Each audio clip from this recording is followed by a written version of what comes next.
Working on a 273, I think this is, yeah. And what we got here today is, if you guys look at that, the string is at an angle heading into the needle. And on the other side, you notice, see the string is straight on with the insulator. What I'm going to do is readjust this needle back over this way, move it back over so that string isn't at an angle. If you see it right there, it's kind of moving at an angle, so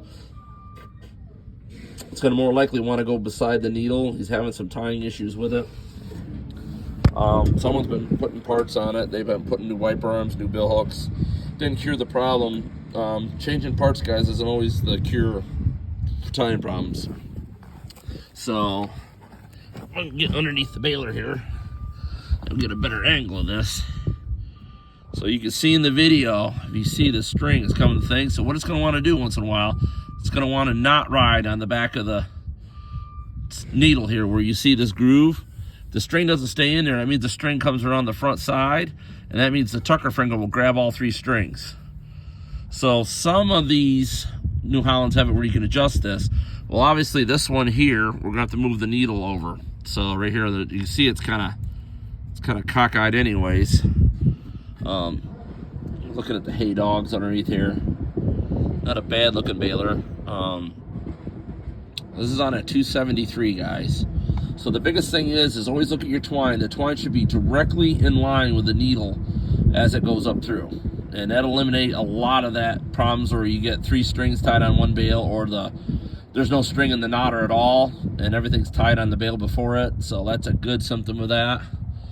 But anyways, so another thing we do on these 273 guys is they never do them from the factory.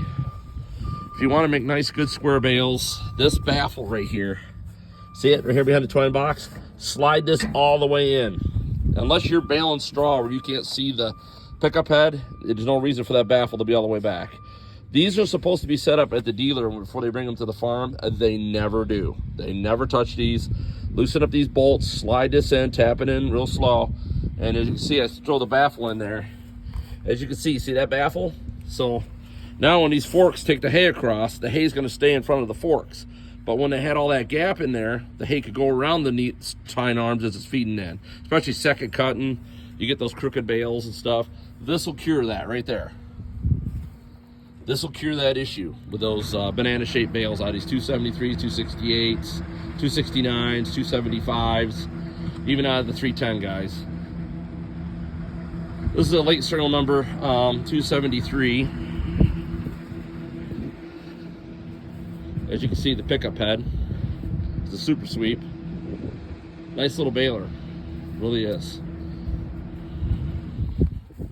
So if you guys have any questions, concerns, or if you guys need to order parts for your baler, give us a call at 607-846-5959, and that's R&S Ag Services.